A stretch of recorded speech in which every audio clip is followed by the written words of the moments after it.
Hello everyone, কেমন আছো তোমরা সবাই? আশা করি অনেক ভালো আছো আর আমি অনেক ভালো আছি তোমাদের ভালোবাসায়। তো দেখো আমাদের গাছে কত কাঁঠাল হয়েছে। তো আমি সকালে ছাদে উঠে গেছিলাম, তো তখনই ভিডিওটা শ্যুট করেছি। তো আমাদের বাড়িতে কাজ হচ্ছে, কারণ আমরা একটা ছোট্ট স্বপ্ন পূরণ করছি তোমাদের ভালোবাসায়। দেখো এখানে আমি রান্না করছি, চিকেন রান্না করব। তাই এখানে বসে বসে মশলা করতে করতে আমি একটু রিল বানাচ্ছিলাম।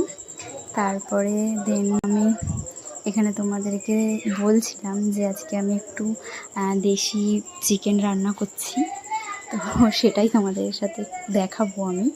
তো এখানে দেখো চিকেনটা, এই যে দেশি চিকেন, আর মশলাও রেডি করে নিয়েছি। তো যেটা তোমাদেরকে বলছিলাম যে স্বপ্ন পূরণ করছি, তো আমাদের একটা ইচ্ছে ছিল একটা খাট বানাবো। তো সেটাই আমি আর তোমার দাদাভাই দুজনে মিলেই বানাচ্ছি। তো এটা সবটাই সম্ভব হয়েছে তোমাদের ভালোবাসায়। তো দেখো, কারো দেওয়া, মা বাবার দেওয়া জিনিসের থেকে নিজেরা উপার্জন করে বানানো অনেক অনেক আনন্দের। তো দেখো আমাদের ছাদে একটা বিড়াল বাচ্চা দিয়েছে, তো সেটাই আমি একটু ভিডিও করলাম। খুব ভালো লাগছিল, বাচ্চাগুলো কাঠের ভিতরে ঢুকে যাচ্ছিলো, আবার বেরিয়ে মায়ের কাছে আসছিলো, খেলা করছিল। তো সেটাই আমি একটু ক্যাপচার করেছি। তো ভিডিওটা এই পর্যন্তই। ভালো লাগলে অবশ্যই লাইক কমেন্ট করে দিও। তো tata, bye bye, love you my all family.